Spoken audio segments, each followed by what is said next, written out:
Hello friends, जय भारत, जय Hindustan and welcome to Alauddin Khilji part 3। ये हमारा तीसरा वीडियो है खिलजी वंश के सबसे महत्वपूर्ण शासक अलाउद्दीन खिलजी पर। और आज यहां पर हम इसके रिफॉर्म पे बात करेंगे। रिफॉर्म में भी हम बात करेंगे इसके सैन्य सुधारों पर। वैसे तो कई रिफॉर्म है, अलग अलग वीडियो में देखेंगे। आज जो हमारा होगा मिलिट्री रिफॉर्म्स पे, ठीक है। वैसे अगर रिफॉर्म को देखें तो मिलिट्री रिफॉर्म होगा सैन्य सुधार, प्राइस कंट्रोल यानी कि मार्केट रिफॉर्म है। यहां पे आप प्राइस कंट्रोल यानी मूल्य नियंत्रण बहुत ही इंपॉर्टेंट है। लैंड रेवेन्यू, ठीक है, भू राजस्व की बात करनी है। और सोशल तो बस आपको कुछ ज्यादा बात नहीं करनी है, याद रखिए इसको। इसमें हमें जुआ, शराब और वेश्यावृत्ति पे इसने रोक लगाई थी सामाजिक सुधार में, तो ये आप नोट कर सकते हैं, ठीक है। आज हमारी बात सैन्य सुधारों पर होगी, मिलिट्री पे, ठीक है, मिलिट्री रिफॉर्म पे। तो देखिए, अलाउद्दीन खिलजी के बारे में मैंने बता दिया था कि खिलजी वंश का सबसे महत्वपूर्ण शासक। खिलजी वंश की स्थापना इसके चाचा और ससुर ने की 1290 एडी में। हाँ, गुलाम वंश की समाप्ति के बाद ये दूसरा वंश दिल्ली सल्तनत का, ठीक है। और 1290 में इसके चाचा और इसके ससुर जलालुद्दीन फिरोज खिलजी, जो कि फाउंडर हैं खिलजी वंश के, उन्होंने यह स्थापना की, ठीक है। जो फाउंडर हैं इसके चाचा, उन्हीं की हत्या करके 1296 में ये सत्ता हासिल कर लेता है और इसका शासनकाल 1316 एडी तक चलता है। देखिए, 1290 में जलालुद्दीन फिरोज खिलजी, इसका चाचा जो है, वो स्थापना करता है खिलजी वंश का। 1296 तक रहता है। 1296 में ये हत्या कर देगा जलालुद्दीन फिरोज खिलजी की और सत्ता पे बैठ जाएगा। 1316 तक ये रहेगा और 1320 में पूरा खिलजी वंश समाप्त हो जाएगा। इसका मतलब इससे साफ जाहिर है कि कितना महत्वपूर्ण शासक है, ठीक है। ये आप समझ लीजिए।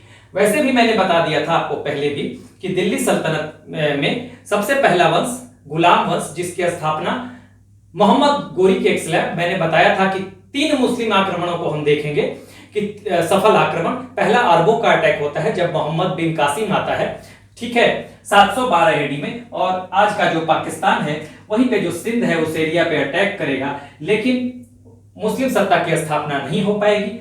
ये अरबों का आक्रमण है। दूसरा आक्रमण तुर्कों का होगा, दूसरा मुस्लिम आक्रमण तो तुर्कों का होगा। ये अफगानिस्तान के गजनी से होगा। मोहम्मद गजनवी आएगा और भारत में लूट मार करेगा, संपत्ति को लूटेगा, मंदिरों को लूटेगा, वापस चला जाएगा। और उसका मकसद भी था मोहम्मद गजनवी का, महमूद गजनवी कहिए, मोहम्मद कहीं, महमूद ज्यादा अच्छा है।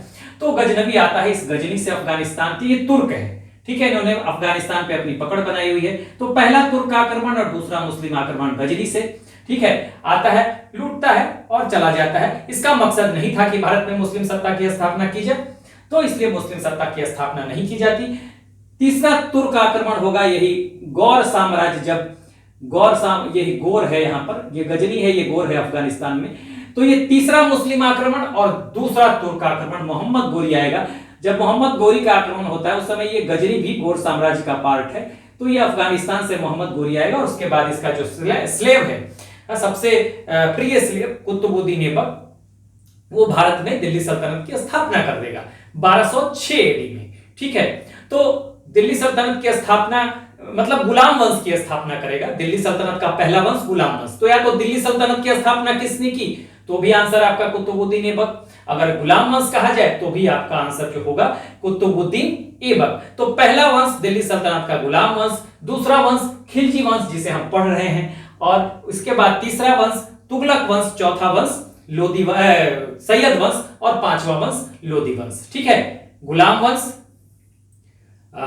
खिलजी वंश, तीसरा तुगलक वंश, चौथा सैयद वंश और अंतिम वंश लोधी वंश। तो ये हम दूसरे वंश में हैं, तो ये पढ़ रहे हैं। तो अब तक हमने इसके सत्तारोहण की बात जान ली थी। अपने चाचा और फाउंडर जो है जलालुद्दीन खिलजी, उसकी हत्या करता है और 1296 एडी में ये बैठ जाता है सत्ता पर। सत्तारोहण की बात कर ली थी, राजत्व के सिद्धांत पे बात कर ली थी और विद्रोहों पे बात कर ली थी। इसने अपने अर्ली फेजेज में ही, जैसे सत्ता में आता है, इसने 4-5 विद्रोह देखे थे, ठीक है। ये पिछले वीडियो में मैंने बताया था। 1-2 बातें और मैं हर वीडियो में बताते रहता हूं क्योंकि ये इंपॉर्टेंट है। यहां पर देखिए, लुई 14 से इसकी तुलना की जाती है फ्रांस के, और फ्रेडरिक महान, Frederick the great Prussia, Persia मत कहिएगा, पर्सिया नाम है आज के आधुनिक ईरान का। यह प्रशिया जर्मन राज्य था, ठीक है, आज भी है। वहां का शासक था फ्रेडरिक महान। चूंकि ये अपनी इच्छा को ही कानून मानते थे दोनों शासक, और ये भी मानता था, इस वजह से इनकी तुलना लुई 14 लिखा जाता है LOUIS, लुइस लिखा जाता है, पढ़ा जाता है लुई 14, फ्रांस का शासक था। तो ज्यादातर ये जो कई बार आया है यही आया है, ये नहीं पूछा जाता, यही आया है कि किससे तुलना की जाती थी। तो ये समझिए, पिछले वीडियो में बताया था। इसके और कई नाम थे। मूल नाम तो इसका अली गुरशब था, मूल नाम। इसके अलावा इसकी उपाधियां थी सिकंदर सेकंड, क्योंकि इसने विश्व विजय का सपना देखा था। सिकंदर ए सानी का मतलब भी सिकंदर द्वितीय ही होता है, सानी का मतलब दूसरा होता है। सिकंदर ए सानी, सिकंदर द्वितीय या अलेक्जेंडर सेकंड भी आप कह सकते हैं। सिकंदर का नाम, सिकंदर को अलेक्जेंडर भी कहा जाता है। इसके अलावा अमीर खुसरो जो कि एक पर्शियन पोएट था, और अमीर खुसरो और अमीर हसन दो ऐसे पर्शियन पोएट थे जिसको इसने संरक्षण दिया था, ठीक है। लेकिन संरक्षण उनका बलबन के समय में भी था, मैंने ये बताया था। और बलबन का जो बड़ा बेटा था प्रिंस मोहम्मद, उन्हीं की देखरेख में, उसी की देखरेख में अमीर खुसरो और अमीर हसन के करियर की शुरुआत होती है, साहित्यिक करियर की, ठीक है। तो अमीर खुसरो द्वारा भी इसको कुछ उपाधियां दी गई, जैसे कि कहा गया विश्व का विजेता, विश्व विजेता, युग का विजेता, विश्व का सुल्तान। ये सब अगर आए तो किसने कहा था, तो आप कहिएगा अमीर खुसरो ने। पिछले वीडियो में मैंने लिखवा दिया था। अब हम बात करेंगे रिफॉर्म्स की। तो रिफॉर्म्स में मैंने बताया सुधारों में, तो military, price control, land revenue, social reform. तो सोशल रिफॉर्म में तो मैंने कह ही दिया कि आपको जानने की ज्यादा जरूरत नहीं है, आप बस यहाँ पे नोट कर लीजिएगा। सोशल रिफॉर्म्स में जुआ बंद किया, शराब बंदी की, लिकर, ठीक है, लिकर ड्रिंकिंग पर रोक लगा दिया। उसके अलावा वेश्यावृत्ति, प्रोस्टिट्यूशन। तो ये सब सामाजिक सुधार थे इसके, ठीक है। मेन हमें ये 3 सुधार देखने हैं। उसके बाद हमने पहले सत्तारोहण देखा, उसी समय राजत्व का सिद्धांत देखा, पिछले वीडियो में हमने इसके विद्रोहों को देखा। अब हम रिफॉर्म्स की शुरुआत कर रहे हैं। रिफॉर्म्स के बाद हम इसके एक्सपीडिशंस को देखेंगे, जो फॉरेन पॉलिसी भी आप कह सकते हैं। बहुत लंबा चौड़ा इसका अभियान चला था विभिन्न हिस्सों में देश के। और ये पहला सुल्तान था जो कि दक्षिण भारत में भी गया था, ठीक है, दक्षिण भारत में भी ये आक्रमण करता है। तो ये भी देखेंगे, और उसके अलावा मंगोल नीति देखेंगे। तो ये सब चीजें हम देखने वाले हैं, लेकिन फिलहाल आज हम मिलिट्री रिफॉर्म पे बात करने वाले हैं। तो मिलिट्री रिफॉर्म की बात अगर हम करें, सैन्य सुधारों की, देखिए यहां पर मैं लिख रहा हूं सैन्य सुधार। देखिए सैन्य सुधार का सबसे पहले सैन्य सुधार की आवश्यकता क्यों पड़ी? सैन्य सुधार, सैन्य सुधार के रीजन क्या थे? अपने शुरुआती दौर में ही, मैंने पिछले वीडियो में भी बताया था, इसने रिवोल्ट्स देखे थे। रिवोल्ट्स मतलब विद्रोहों को देखा था। कौन कौन से विद्रोह इसने देखे? न्यू मुस्लिम्स, ठीक है, आप लिख सकते हैं चाहे तो, न्यू मुस्लिम्स के रिवोल्ट देखे थे। इसने अपने रिलेटिव्स का देखा था, अकत खान नेफ्यू का, ठीक है, वो मैं बता चुका हूं।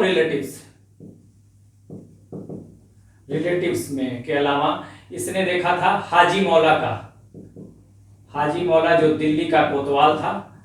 ये जो दिल्ली का कोतवाल बनना चाहता था, एक ऑफिशियल था, और ये दिल्ली का कोतवाल बनना चाहता था। तरमीजी जो दिल्ली का कोतवाल था उसकी हत्या कर दी थी, ठीक है। तो न्यू मुस्लिम्स कौन थे भाई? मैंने बताया भी था कि जलालुद्दीन फिरोज खिलजी जो इसका चाचा था, उसी के शासनकाल के समय कुछ मंगोल आए थे, और वो मंगोल, उन मंगोलों ने इस्लाम ग्रहण किया था, इस्लाम एक्सेप्ट किया था, कबूल किया था, और वो दिल्ली के मंगोलपुरी में बस गए थे, वही नए मुसलमान कहलाए। तो इनका भी विद्रोह देखा, जिसका बुरी तरह से दमन किया था उसने, किया गया, ठीक है। नए मुसलमान, हिंदी में कहते हैं रिलेटिव्स। अकत खान इसका भतीजा था, मैंने पिछले वीडियो में पढ़ाया था, अकत खान, ठीक है। उसके बाद इसके 2 भांजे थे, अमीर उमर, जिसे कहीं कहीं अमीर खान भी आप मिल जाएगा, अमीर उमर और मंगू खान, इसके 2 भांजे थे, बहन के बेटे थे। तो सारे विद्रोहों को इसने दबाया था, और इसी वजह से इसने कुछ ऑर्डिनेंसेस लेके आया था इन विद्रोहों के दमन के लिए ही। मैंने पिछले वीडियो में बताया था कि इसने देखा था विद्रोह का तो दमन कर दिया, लेकिन आगे विद्रोह ना हो इसलिए इसने कुछ एक नीति चलाई, गुशप्सा नीति मैंने बताया था, ठीक है। गुशप्सा का मतलब मैंने बताया था, ये गुशप्सा नीति, देखिए यहां पे मैं लिखता हूं गुशप्सा। गुशप्सा का मतलब क्या है? ये मेरा दिया हुआ ट्रिक है, ठीक है, गुशप्सा, याद रखिएगा। सबसे बड़ी बात, इसने गुप्तचर व्यवस्था ठीक की, क्योंकि इसको लगा कि सही इंफॉर्मेशन नहीं पहुंच पा रहा है सुल्तान के पास, तो सही इंफॉर्मेशन पहुंचना चाहिए, तो इसने गुप्तचर व्यवस्था यानी स्पाई सिस्टम को ठीक किया। जगह जगह बरीद, जिनको कहते थे बरीद और मुनिया, ठीक है, जासूसों को कहा जाता था, उसको अलग अलग डिपार्टमेंट में, गांव में और अलग अलग जगहों पे इसने अपॉइंट किया, ताकि इंफॉर्मेशन इसको मिलता रहे कि कहीं इसके खिलाफ साजिशें तो नहीं रची जा रही। तो गुप्तचर व्यवस्था, गु से गुप्तचर, श से शराबबंदी, शराबबंदी की। यहां पे भी मैंने बताया सोशल रिफॉर्म्स में, आपको ध्यान देना, शराबबंदी कर दी, क्योंकि इसको लगता था लोग बैठ के एक साथ उत्सवों में, शादी ब्याह में और डिफरेंट फेस्टिवल्स में बैठ के एक साथ जब शराब पीते हैं तो उनके बीच एक फेलोशिप बढ़ता है, इंटरेक्शन बढ़ता है और वो आपस में उनकी मित्रता बढ़ती है, तो वो मजबूत होते हैं, ठीक है, गुट तैयार होता है और वो सुल्तान के खिलाफ विद्रोह कर सकते हैं। तो ये था। उसके बाद पैसा और धन। पैसा और धन का मतलब गुशप्सा, पैसा का मतलब था क्या, धन का मतलब कि बहुत सारे ऐसे ऑफिशियल्स थे या बहुत सारे ऐसे लोग भी थे, रिलीजियस लोग थे जिनके पास लैंड था, फ्री लैंड था, ठीक है, जो रिटायर लोग भी थे जिनके पास फ्री लैंड था, इनाम में मिला हुआ लैंड था, जमीन थी ना, जो फ्री होता था, टैक्स फ्री होता था, ठीक है। इससे क्या होता था कि वो काम नहीं करते थे, ठीक है, और खाली बैठे रहते थे, क्योंकि उनका टैक्स फ्री होता था, उनको कुछ करना नहीं है, तो उनका जीवन भी चल रहा था और वो बैठ के अपना साजिशें कर रहे हैं। उसका ऐसा मानना था अलाउद्दीन का कि जिन लोगों के पास काम नहीं है, इनको आजीविका के लिए मेहनत नहीं करना पड़ा है, लैंड है और टैक्स फ्री लैंड है, तो आजीविका के लिए मेहनत नहीं करना पड़ रहा है, तो ऐसे लोग खाली होते हैं और बैठ के क्या करते हैं, साजिशें करते हैं। तो रिवोल्ट के लिए इसने लैंड भी कॉन्फिस्केट किया था, सीज कर लिया था, ठीक है, जब्त कर लिया था, ठीक है, ये सब, और उन पे टैक्स भी लगाया था कुछ लोगों पे, तो वो मैंने पिछले वीडियो में पूरा बताया हुआ है। और ये गुशप्सा नीति पिछले वीडियो में मैंने बताया हुआ रिवोल्ट पे। और शाह का मतलब शादी, बड़े बड़े ऑफिशियल्स, बड़े बड़े नोबल्स, बड़े बड़े सामंत आपस में ना बैठे, पब्लिक गैदरिंग ना हो, सोशल गैदरिंग ना हो और इनके बीच शादी ब्याह भी ना हो, ठीक है। इसने कहा था, क्यों, क्योंकि जब इनमें शादी ब्याह होगा या सोशल गैदरिंग होगी तो मजबूत और मजबूत मिलकर और मजबूत हो जाएंगे। हाँ, powerful plus powerful, 2 powerful 3 powerful लोग, जब बहुत सारे पावरफुल लोग एक साथ मिलेंगे तो और मजबूत हो जाएंगे और सुल्तान के खिलाफ रिवोल्ट की, विद्रोह की संभावना बढ़ जाएगी। तो गुशप्सा नीति, गुप्तचर व्यवस्था ठीक किया, श से शराबबंदी, प से पैसा धन पे अंकुश लगाया और शाह से शादी ब्याह और सोशल गैदरिंग पर रोक, ठीक है। तो ये मैंने पिछले वीडियो में बता दिया था। गुशप्सा नीति याद रखिएगा विद्रोहों के दमन के लिए। तो एक तो रिवोल्ट्स इसने शुरुआती दौर में ही देखा, तो इसने सोचा कि भाई सैन्य सुधार बहुत जरूरी है, रिवोल्ट्स को तभी रोका जा सकता है जब सैन्य सुधार हो। दूसरा देखिए मंगोल्स, देखिए दिल्ली सल्तनत के लिए मंगोल हमेशा खतरा बने रहे और वो उनका खतरा नॉर्थ वेस्ट से होता था, नॉर्थ वेस्ट से। इसके समय भी देखिए ये सिंध पर, ठीक है, सिंध, मुल्तान, ये जो है ना, ये देखिए सिंध है, ठीक है, ये मुल्तान है, इधर ये पूरा पंजाब, भारत आज का भारत, ये पंजाब वाला जो क्षेत्र है, ये सब पे खतरा, इवन दोअब क्षेत्र पे भी ये खतरा बना रहता था। किसका? मंगोलों का।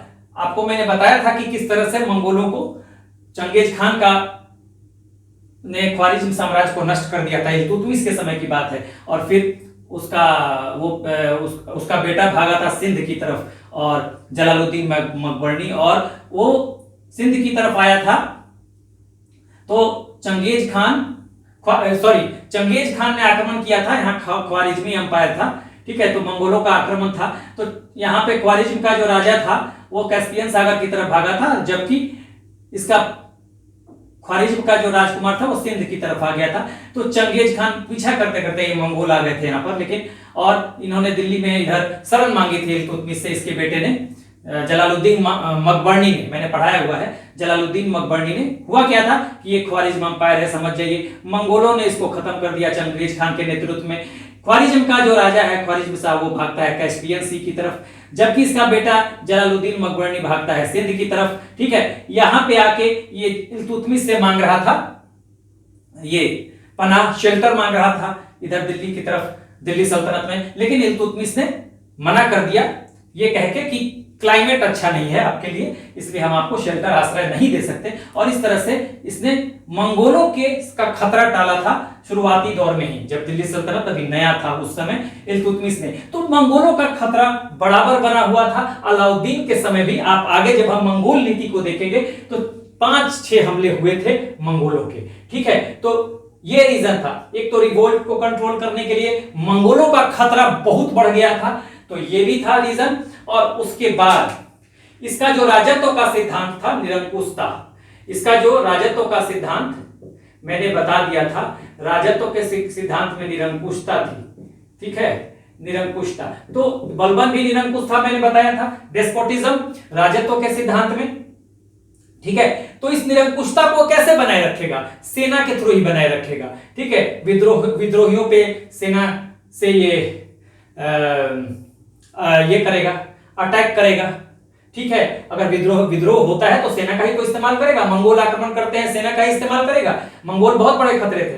तो राजत्व के सिद्धांत में जो निरंकुशता था, ठीक है, उसको कैसे फॉलो करेगा? निरंकुशता को सेना के थ्रू ही करेगा, ठीक है। इसके अलावा इसको बहुत सारे एक्सपीडिशन करने थे, अभियान करने थे, आप देखेंगे अभियान करने थे। इसने विश्व विजय का भी सपना देखा था। इसने नॉर्थ इंडिया में तो अभियान इसका था ही, आप देखेंगे कि ये विंध्य क्रॉस करके दक्षिण भारत में भी आएगा, और दक्षिण भारत में अभियान चलाने वाला दिल्ली सल्तनत का ये पहला शासक था। और खिलजी का तो था ही, और दिल्ली सल्तनत का पहला शासक था जो दक्षिण की तरफ आता है, ठीक है। इसके पहले भी अपने चाचा जलालुद्दीन फिरोज खिलजी के समय इसने देवगिरी का अभियान किया था, मैंने पढ़ाया था, ठीक है, दक्षिण भारत में। तो अभियान इसको साउथ में, नॉर्थ में, दोनों में चलाना था।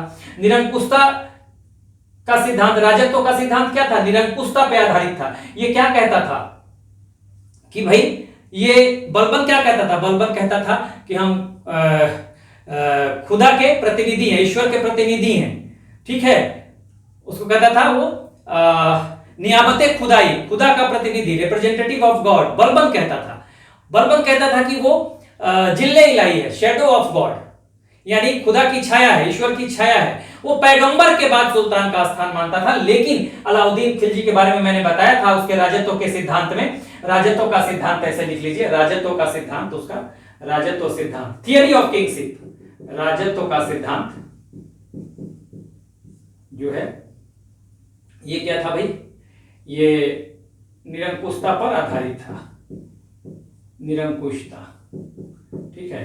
तो ये कहता था बलबन के विपरीत कि निरंकुश तो हम भी हैं, बलबन भी निरंकुश, लेकिन ये कहता था कि बलबन कहता था कि पैगंबर के बाद सुल्तान का स्थान है। ये कहता था नहीं, सुल्तान ही सब कुछ है।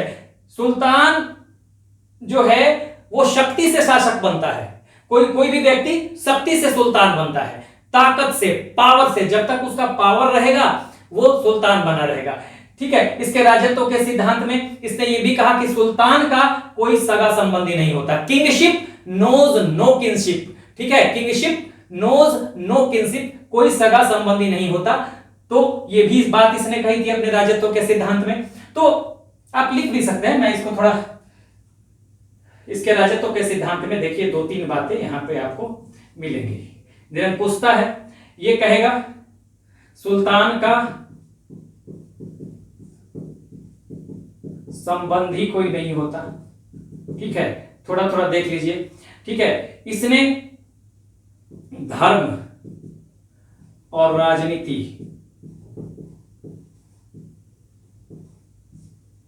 को का पृथकीकरण कर दिया, ठीक है, धर्म राजनीति का पृथकीकरण। इसने साम्राज्यवाद, इंपेरियलिज्म, साम्राज्यवाद, ठीक है, और साम्राज्यवाद साथ साथ योग्यता, योग्यता, धन, इन सब पे देखिए। इसका जो राजत्व यानी थियरी ऑफ किंगशिप क्या कहता है? सुल्तान का कोई, यहां मैंने क्रॉस लगाया हुआ है, सुल्तान का कोई सगा संबंधी नहीं होता, ठीक है।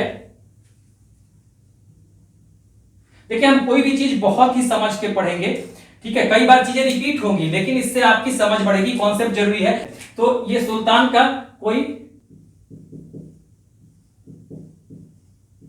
संबंधी नहीं होता। तो ये देखिए क्या कहता है, किंगशिप नोज नो किनशिप, इसी को कहता है सुल्तान का कोई सगा संबंधी नहीं होता, किंगशिप नोज नो किनशिप। यहां से सवाल बनता है, तो राजत्व का सिद्धांत में ये कहता है कि सुल्तान कैसे बनता है, सुल्तान बनता है ताकत से, शक्ति से, ये यही कहता था, ठीक है, ताकत से बनता है, जब तक ताकत है तब तक सुल्तान रहेगा। सुल्तान कोई ना ही ईश्वर की कृपा से बनता है इसका मानना था, ना ही वो जनता की इच्छा से बनता है, ना ही उलीमाओं यानी मुस्लिम धर्म गुरुओं के सहयोग से है। वो कहता था जब तक ताकत है तब तक शासन करेंगे, लेकिन बलबन कहता था कि वो खुदा का, ईश्वर का रिप्रेजेंटेटिव है, प्रतिनिधि, ये कहता है नहीं, शासक ही सब कुछ है।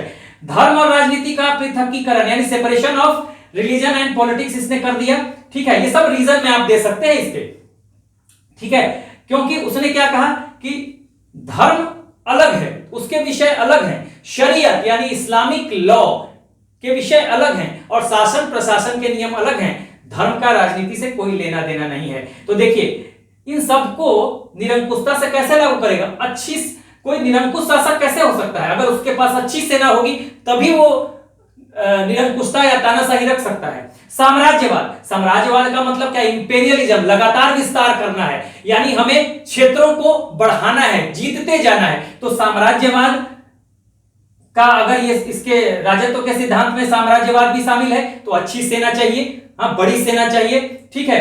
योग्यता का मतलब ये देखिए जातीय श्रेष्ठता को बल नहीं देता था। बलबन क्या कहता था, बलबन जो था वो कुलीनों को नौकरी पे रखता था जो बिल्कुल प्योर तुर्क्स हैं, इलबरी तुर्क्स हैं, लेकिन ये कहता था कि नहीं, जो भी योग्य है, जातीय श्रेष्ठता का कोई मतलब नहीं है, जो भी योग्य है वो चाहे भारतीय मुसलमान हो, चाहे अफगान तुर्क मूल का मुसलमान हो, कोई जरूरी नहीं है कि वो इलबरी तुर्की हो, हाँ, तो जातीय श्रेष्ठता से कोई मतलब नहीं है।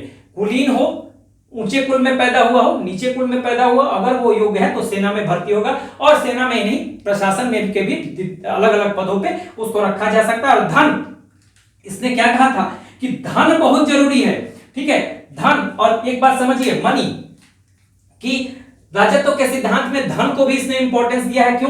क्योंकि जब ये सत्ता में आया था तो धन के बदौलत ही देवागिरी में इसने बहुत सारा धन लूटा था, ठीक है। तो इसने क्या किया था कि बहुत सारे लोग जो इसके खिलाफ थे, इसके चाचा जो थे, इसका जो चाचा था जलालुद्दीन फिरोज खिलजी, जो फाउंडर था खिलजी वंश का, उसका वो बहुत काइंड हार्टेड कहा जाता है कि था, ठीक है। वैसे उसी ने पाल पोस के बड़ा किया, उसी ने इसकी शादी की अपनी बेटी से, बावजूद उसको मार के ये सत्ता पे आ जाता है। तो इसको लगता था कि मेरे खिलाफ जनता में थोड़ी नेगेटिविटी है, तो उसने पैसे का और धन का खूब उपयोग किया, ऑफिशियल्स को, जनता में खूब पैसे को बांटा, उनका कॉन्फिडेंस और उनका फेवर लेने के लिए, ठीक है। तो ये सब राजत्व के, तो कैसे होगा, देखिए योग्यता, सेना में योग्यता के आधार पर भर्ती होगी, साम्राज्यवाद, क्षेत्रों को जीतना ही है, धर्म और राजनीति का पृथकीकरण अगर करेगा तो उलिमाओं पे, धर्म गुरुओं पे अंकुश लगाना पड़ेगा, हाँ, सुल्तान का कोई सगा संबंधी नहीं होता। आप समझ जाइए, जब यहां पर इसके रिलेटिव्स में जब रिवोल्ट होता है, मैंने बताया था, पहला अकद खान जो इसका नेफ्यू है, भतीजा है, उसको मारता है जब ये अकद खान रिवोल्ट करता है। उसके अलावा इसके दो भांजे अमीर उमर और मंगू खान, इसकी बहन के जो बेटे हैं, वो इसके खिलाफ जब रिवोल्ट करते हैं, उनको मारते हैं। नहीं, देखिए ये रीजन यही है, और मंगोल तो सबसे बड़े रीजन है ही, नॉर्थ वेस्ट में मंगोलों का हमेशा खतरा है। तो इस वजह से ये रीजन आप देख सकते हैं कि इसी रीजन से इसको एक अच्छे सेना की जरूरत थी, इसलिए इसने मिलिट्री रिफॉर्म किया। तो देखिए मिलिट्री सैन्य सुधार करने का रीजन क्या था, कारण क्या था, तो ये आप यहां से लिख सकते हैं, ठीक है।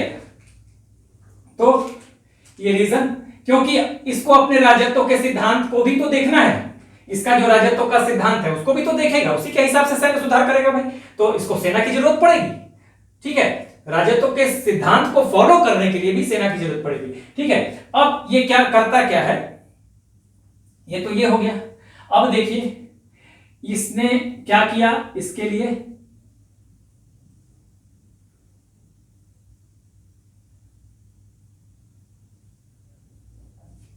ये हो गया, इसने बना दिया स्टैंडिंग आर्मी। स्टैंडिंग आर्मी का मतलब है अस्थाई सेना, आप इसको लिख सकते हैं अस्थाई। अस्थाई सेना। इसने अस्थाई, इसके पहले जो सुल्तान थे वो इक्तादारों पर भी डिपेंड रहते थे, ठीक है, इक्तादार रखते थे। मैंने बताया था इक्ता सिस्टम क्या था भाई, जैसे सैलरी के बदले किसी को लैंड दे दिया गया, ये इतना बड़ा क्षेत्र है, ठीक है, इस क्षेत्र को बांट दिया गया कई इक्ताओं में। जो भूखंड होता था, भूमि का टुकड़ा, उसको इक्ता कहते थे। हर जगह एक एक इक्तेदार रख दिए जाते थे, इनके अंडर में सेना होती थी। तो जब सुल्तान को जरूरत पड़ती थी तो यही इक्तेदार जो है सेना भेजते थे। एक बार फिर से समझिए इक्ता क्या होता था, मैं इस पर डिटेल वीडियो भी करेंगे, लेकिन मैं बार बार बताते रहता हूं। ये जमीन है, इस जमीन का टुकड़ा कर दिया गया, भूखंड बना दिए गए, इस भूखंडों को इक्ता कहा गया। यहां एक एक इसका हेड बना दिया गया, इक्तादार, जिसको मुफ्ती भी या मुफ्ती भी कहते थे, तो ये बना दिया गया, इसका हेड है। अब ये जो इक्तादार है यहां पर, ये क्या करेंगे, ये सेना भी रखते थे, ठीक है। यहां क्या करते थे, यहां से ये लैंड रेवेन्यू लेंगे, उसी लैंड रेवेन्यू से वो अपने सैनिकों को भी देंगे क्या, और सारा खर्च निकालेंगे, जो भी उनका घोड़े वोड़े होंगे ये सब तो खर्च निकालेंगे वहां से, तो और उसके बाद जो बचेगा भेज देंगे सेंट्रल गवर्नमेंट को। तो सेना का भी खर्च वहन करते थे, जरूरत पड़ती थी तो सुल्तान को, चूंकि ये इक्तादार सेना रखते हैं, तो सुल्तान को यही सेना भेज देते थे लड़ाई के समय, ठीक है, या किसी एक्सपीडिशन के समय, अभियान के समय। लेकिन अब इसने डिसाइड किया कि भाई मंगोलों का इतना बड़ा खतरा है, राजत्व के सिद्धांत को फॉलो कर रहा है, अलग अलग अभियान चलाने हैं नॉर्थ इंडिया में भी और दक्षिण भारत में भी। दक्षिण भारत में जाने वाला पहला सुल्तान, याद रखिएगा, दिल्ली सल्तनत का, ठीक है, तो ये ध्यान रखिएगा। और रिवोल्ट्स को भी इसने शुरुआती दौर में ही देख लिया था, अपने शासनकाल के शुरुआती दौर में ही कई रिवोल्ट्स इसने देख लिए थे, नए मुसलमानों का, हाजी मौला का, अलग अलग रिलेटिव्स का। तो इसलिए इसको लगा कि नहीं, जब तक अस्थाई सेना नहीं होगी तब तक इन सब चीजों से निपटा नहीं जा सकता, इसलिए इसने अस्थाई सेना बनाया। अब अस्थाई सेना को क्या क्या चीजों की जरूरत पड़ी भाई। अब इन अस्थाई सेना को देखिए, ये जो अस्थाई सेना है, यहां पर इस आर्मी में इसने और क्या क्या किया, इस अस्थाई सेना में इनका पेमेंट होता था कैश, कहां से, रॉयल ट्रेजरी। रॉयल ट्रेजरी मतलब शाही खजाने से ये होता था। इनका जो सोल्जर होंगे, जो सैनिक होंगे, उनका पेमेंट यहां से सैलरी। उसके अलावा सबसे इंपॉर्टेंट देखिए, स्टैंडिंग आर्मी में इसने एक चीज शुरू किया, एक तो दाग, जिसको कहते थे दाग,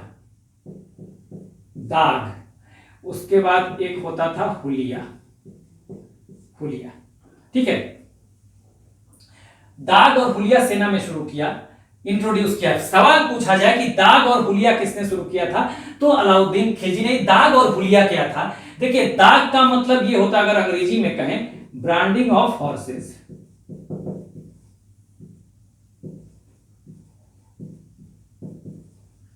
और हुलिया का मतलब डेस्क्रिप्टिव रोल। अभी मैं समझा दूंगा।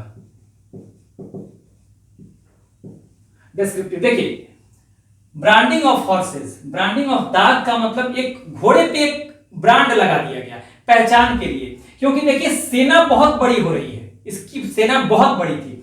अब मान लीजिए कि कोई क्या करता है भाई, घोड़ा है, कहीं कोई घोड़ा बदल ना दे, अच्छे नस्ल के घोड़े के बजाय, क्योंकि जो सेना में घोड़े रखे जाएंगे वो क्या होगा, वो अच्छे किस्म के, अच्छे नस्ल के रखे जाएंगे, मजबूत रखे जाएंगे। घोड़ा भी वेल ट्रेंड होते थे, घोड़े, हॉर्सेज। तो ऐसा ना हो कि उनकी जगह, ठीक है, अगर मान लीजिए ब्लैक कलर का कोई घोड़ा है, वैसा ही कोई घोड़ा रिप्लेस किया कर देता है कोई, तो कैसे पता चलेगा उतनी बड़ी सेना में। इसलिए पहचान के लिए ये ब्रांडिंग कर दिया गया, दाग लगा दिया गया, यानी ब्रांड कर दिया गया। तो ये ध्यान रखिएगा। हुलिया, इसको चेहरा भी कहीं कहीं लिखा हुआ मिलेगा। देखिए होता क्या था कि पूरे जो भी सैनिक है उनका एक पूरा हुलिया रखा जाएगा, किस तरह का, उसका पूरा डिटेल, हुलिया का मतलब पूरा डिटेल रखा जाएगा। उसका चेहरा कैसा है, हाँ, उसकी लंबाई कितनी है, ठीक है, उसकी आंखें कैसी है, वो दिखता कैसा है, डिल्डोर किसका है, कितना है, लंबाई कैसा है, तो पूरा कद काठी, पूरा एक डिस्क्रिप्शन उसका रखा जाएगा, ताकि लोग क्या करें, किसी सैनिक को भी ना बदला जा सके। सैनिक का अगर पूरा हुलिया है तो उसके बारे में पता है कि भाई जो ये आदमी है सेना में, उसका पूरा डिटेल है, एक तरह का पूरा डिटेल। आज कैसे बायोडाटा जमा होता है, आधार कार्ड जमा होता है, ठीक है, आज आधार कार्ड होता है ना, तो उसी तरह का कि ताकि पूरी तरह से पहचान हो कि सैनिक भी बदला ना जा सके, किसी और की जगह कोई और लड़ने के लिए ना आ जाए, जो वेल ट्रेंड है वही आए। तो ये डिस्क्रिप्टिव रोल होता था। और ये होता क्या था कि इनको जो इनका रजिस्ट्रेशन होता था, एक तरह से सैनिकों का भी रजिस्ट्रेशन होता था, कहां पे, जो आर्मी मिनिस्टर होता था उसके ऑफिस में, ठीक है, आर्मी विभाग होता था, वहां रजिस्ट्रेशन कराना पड़ता था। करता कौन था? Army minister. तो आर्मी विभाग को कहा जाता था दीवाने अर्ज, जिसकी शुरुआत बलबन ने की थी। दीवाने अर्ज का गठन बलबन ने किया था, ठीक है। जबकि दीवाने अर्ज यानी कि मिलिट्री डिपार्टमेंट, आर्मी डिपार्टमेंट, सैन्य विभाग, और जो आर्मी मिनिस्टर होता था उसको आरिजे ममालिक या आरिजे मुमालिक कहा जाता था। तो उसके पास सारा ये सब डिटेल होता था, आरिजे मुमालिक के पास, ठीक है। और एक चीज और लिख लीजिए, स्टैंडिंग आर्मी स्थायी सेना, पेमेंट तो था ही, और स्टैंडिंग आर्मी स्थायी सेना, दाग और हुलिया, पेमेंट कैश में होता था। और ये जो है ना, हॉर्सेज प्लस आर्म्स, ये सेना को कौन प्रोवाइड करेगा? क्योंकि जब अस्थाई सेना हो गई यानी राजा की अपनी सेना हो गई, अलग अलग इक्तेदारों से नहीं मांगेगा, उसके पास अपना है। हॉर्सेज, आर्म्स और प्लस और जो अदर इक्विपमेंट्स हैं, प्लस अदर इक्विपमेंट जो लड़ाई के लिए जरूरी है। मान लीजिए अदर इक्विपमेंट्स हो गए, प्लस रसद वसद भी होता होगा, ठीक है, अदर इक्विपमेंट्स मैंने और भी जो भी चीजों की जरूरत पड़ेगी, ये जो है ये कौन प्रोवाइड करेगा? ये राज्य प्रोवाइड करेगा, स्टेट प्रोवाइड करेगा। यानी कि स्टेट का मतलब सेंट्रल गवर्नमेंट प्रोवाइड करेगी, जो राज्य होगा, ठीक है, दिल्ली सल्तनत प्रोवाइड करेगी। तो ये मिलेगा स्टेट से, क्योंकि ये अस्थाई सेना है। अस्थाई सेना का मतलब राजा की सेना, राजा की अपनी सेना, राजा की या सुल्तान की अपनी सेना। इसको अब डिपेंडेंट नहीं रहना है इक्तेदारों पर, कि जब कोई एक्सपीडिशन होगा, लड़ाई होगी, तो इक्तेदार से कहा जाएगा भाई सेना भेजो। हाँ, अब जो है एक्सपीडिशन या अभियान शुरू होने वाला है, राजा की अपनी सेना है। थोड़ी बहुत हो सकती है, जरूरत पड़े तो मांग ले, लेकिन राजा अपना परमानेंट आर्मी मेंटेन कर रहा है और उसको सारी सुविधाएं, हॉर्सेज, आर्म्स, अदर इक्विपमेंट्स यानी अदर फैसिलिटीज, सारी सुविधाएं जो होंगी ना, सुविधाएं आप लिख सकते हो कि सारी सुविधाएं, जो ये सब क्या है, सुविधाएं हैं हिंदी में, सुविधाएं जो सेना की होंगी सारी, वो सब स्टेट देगी, ये राज्य देगा, यानी कि सेंट्रल गवर्नमेंट देगी। तो ये आपको ध्यान रखना है। तो यहां से आपको देखिए लिखने के लिए आ जाए, मैं इस हिसाब से पढ़ा रहा हूं, यहां से ऑब्जेक्टिव बनेगा, ठीक है, ये मैंने बता दिया आपको। जैसे लुई 14 से इसकी तुलना की जाती है, फ्रेडरिक महान से की जाती है। लुई 14 फ्रांस का था, फ्रेडरिक प्रसिया जर्मन राज्य वहां से था। ये गुसप्सा नीति क्या है, पिछले बार भी बता दिया था, विद्रोह के समय यहां भी बता दिया, ठीक है। सिकंदर सेकंड या सिकंदर सानी कहा जाता था, ये सब भी सवाल बनते हैं। ये तो बहुत इंपॉर्टेंट है, सवाल बनेगा, पिछले वीडियो में मैंने बताया है, ये भी पूछ दे तो कोई बड़ी बात नहीं है, ठीक है। सिकंदर सानी, इसके अलावा अमीर खुसरो ने इसको क्या कहा था, अमीर खुसरो ने युग का सुल्तान, विश्व विजेता, विश्व का सुल्तान, इस तरह का की उपाधि दी थी। तो ये अमीर खुसरो ने दिया था। तो पूछा जा सकता है कि विश्व का विजेता, विश्व का सुल्तान, ठीक है, तो युग का विजेता किसने कहा? तो अमीर खुसरो ने, लिखवा दिया है पिछले वीडियो में, ठीक है। रीजन क्या क्या थे? अगर पूछा जाए कि क्यों इसने स्टैंडिंग आर्मी रखी, स्टैंडिंग आर्मी की क्या जरूरत पड़ गई अलाउद्दीन खिलजी को लिखने के पर्पज से, तो फिर आप मेन में यहां से आप पॉइंट बना सकते हैं कि पहले तो शुरुआती दौर में ही इसने तमाम विद्रोह देखे अपने खिलाफ, तो इसको लग गया कि हमें विद्रोह को दबाने के लिए एक अच्छी आर्मी होनी जरूरी है। हाँ, मंगोलों का खतरा बहुत ज्यादा बढ़ गया था, दिल्ली सल्तनत में शुरुआत से ही मंगोल खतरा बने हुए थे, और इसलिए नॉर्थ वेस्ट फ्रंटियर जो है ना, ये पूरी तरह से, ये नॉर्थ वेस्ट फ्रंटियर, उत्तर पश्चिमी सीमा जो है, तो इसको प्रोटेक्ट करना जरूरी था, इसको बचाना जरूरी था, ठीक है। तो मंगोलों से फाइट करने के लिए मंगोलों के कई आक्रमण आप देखेंगे जब मंगोल नीति इसकी हम देखेंगे आगे। राजत्व का सिद्धांत जो था पूरी तरह से निरंकुशता पे आधारित था, ठीक है, इसमें धर्म और राजनीति को अलग कर दिया था। और इसमें देखिए साम्राज्यवाद भी इसने रखा था कि क्षेत्र को फैलाते रहना है। क्षेत्र कैसे फैलेगा किसी सुल्तान का, टेरिटरी कैसे बढ़ेगी, जब तक वो जीतेगा नहीं दूसरे क्षेत्रों को तो सेना की तो जरूरत पड़ेगी। यहां यही राजत्व का सिद्धांत। देखिए साम्राज्यवाद कहीं ना कहीं इस अभियानों से जुड़ा हुआ है। ठीक है, ये पहला शासक जो कि नॉर्थ इंडिया में तो है ही, अभियान चलाता ही है, दक्षिण भारत में भी जाता है।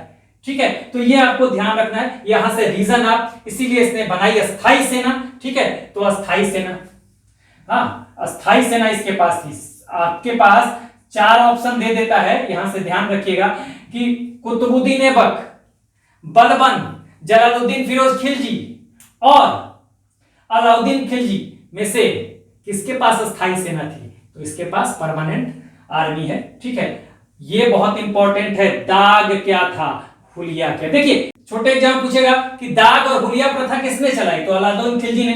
तो ये तो आप समझ रहे हैं, लेकिन अब ये पूछ देगा वहां पे मोस्ट इंपॉर्टेंट यहां से सवाल बनेगा। अगर ये कहता है कि भाई दाग या हुलिया, इसकी दाग और हुलिया, अलाउद्दीन खिलजी ने दाग और हुलिया की प्रथा शुरू की, उसमें अब 4 ऑप्शन बना देगा कॉन्सेप्ट पे। क्योंकि घोड़े बदल ना जाए, क्योंकि सैनिक बदल ना जाए। ठीक है, अब पूछ देगा पहला सही है, दूसरा सही है, दोनों सही है, विकल्प बना देगा। तो इस तरह से सवाल यहां से बन सकता है। तो कॉन्सेप्ट आपका होना चाहिए दाग क्या है? ब्रांडिंग, एक पहचान का दाग लगा दिया जाता था, ब्रांड कर दिया जाता ताकि घोड़े की पहचान बनी रहे कि यही सेना का घोड़ा है। ठीक है, कोई अगर घोड़ा बदल भी देता है तो पता चल जाएगा नहीं हमारे घोड़ों पर तो दाग है भाई। हाँ, उनको ब्रांड कर दिया गया, हमारे घोड़ों पे दाग लगा दिया गया है, ब्रांड कर दिया गया, पहचान में आता है। ये इस घोड़े पे ब्रांड नहीं है, नहीं सेना का घोड़ा नहीं है। ठीक है, उसी तरह से हुलिया, सबका एक पूरा डिटेल रखा हुआ है, चेहरा कैसा है, कद काठी कैसा है, आंखें कैसी है, दिल डौल कैसा है, ठीक है, उसका नाम क्या है, सारा डिटेल एक तरह से बायोडाटा, आज का आधार कार्ड जिसको जैसे कहते हैं, आधार कार्ड से पहचान हो जाती है आदमी की। आप टेलीफोन का कनेक्शन लेने जाएंगे या कहीं भी आपको आधार कार्ड की, आप फ्लाइट से ट्रेवल करेंगे वहां आधार कार्ड की जरूरत पड़ेगी। तो एक तरह से आप कह सकते हैं हुलिया क्या है, आज के संदर्भ में देखा जाए तो हुलिया आधार कार्ड था। एक तरह से हम इसको कहें आधार कार्ड जो हमारे पास होता है, तो ये हुलिया था, जिससे आपकी पहचान बनी रहती है, आपको पहचानने में आसानी है। किसी भी व्यक्ति का आधार कार्ड से उसको पहचाना जा सकता है। तो ये सारी चीजें हमने बता दी।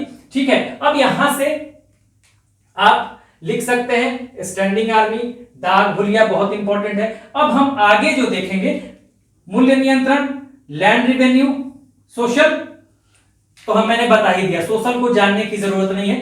3 पॉइंट आप यहीं पे लिख लीजिए, ठीक है ना, 3 पॉइंट आप लिख लीजिए। इसने सामाजिक सुधार में वेश्यावृत्ति, प्रोस्टिट्यूशन खत्म कर दिया, शराब बंद कर दिया, शराबबंदी, जुआ यानी कि गैम्बलिंग ये बंद कर दिया। तो सामाजिक सुधार में इसने ये 3 चीजें की थी। बाकी हम देखेंगे मूल्य नियंत्रण करेगा। ठीक है, और मूल्य, देखिए एक चीज इसमें और नोट कर लीजिए, और एक चीज लिख सकते हैं, इसने सेना के लिए ही मूल्य नियंत्रण भी किया था।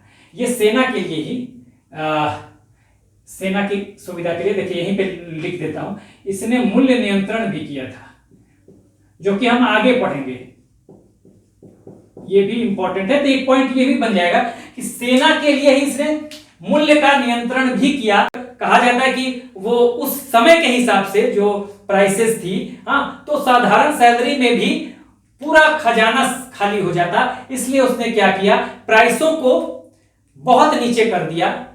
जो तमाम जरूरी चीजें थी, खाने पीने की चीजें, कपड़े, जो सैनिकों की आवश्यकता के लिए थी, ठीक है, उनको काफी डाउन कर दिया था, प्राइस को नियंत्रित कर दिया था।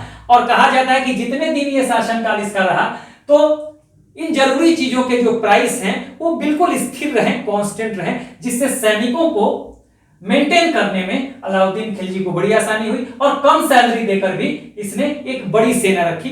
तो मूल्य नियंत्रण भी आर्मी को ध्यान में रख के ही, मिलिट्री को ध्यान में रख के ही किया गया था। तो 4 पॉइंट आगे जब हम इसको प्राइस कंट्रोल पढ़ेंगे, प्राइस कंट्रोल, ये आर्मी के लिए ही था बेसिकली, इसने किया था, ये आर्मी के लिए ही था, मिलिट्री के लिए ही प्राइस कंट्रोल था। तो जब हम पढ़ेंगे ना तो वहां से और क्लियर हो जाएगा आपको, हाँ, क्या क्या उसने नियम लगाए, मंडियों में क्या क्या किया, किस तरह से शाहना नियुक्त किया हर जगह, तो वो आप देखेंगे। तो 4 पॉइंट आप यहां रखें जब सैन्य सुधार की बात करेंगे। एक तो रीजन्स की बात करेंगे, कारणों की बात करेंगे, स्टैंडिंग आर्मी रखा और स्टैंडिंग आर्मी रखने का ये कारण था, ठीक है, और दाग और हुलिया प्रथा शुरू किया सेना में, और मूल्य नियंत्रण किया सेना के लिए, प्राइस कंट्रोल किया, ये प्राइस कंट्रोल, मूल्य नियंत्रण। तो ये भी आप चौथा पॉइंट लिख लीजिएगा यहां पे, मूल्य नियंत्रण यहां से।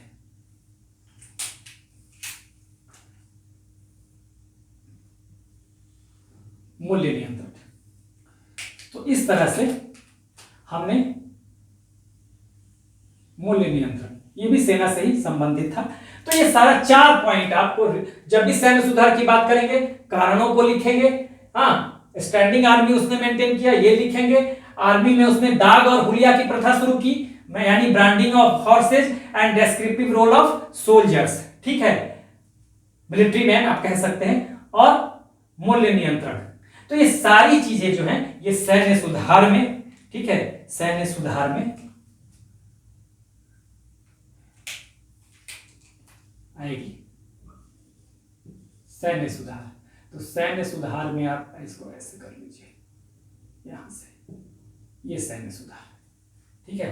तो यहां से आप पहला आप देखेंगे रीजन, रीजन के बाद ऐसे, उसके बाद दाग और हुलिया, तो ये आप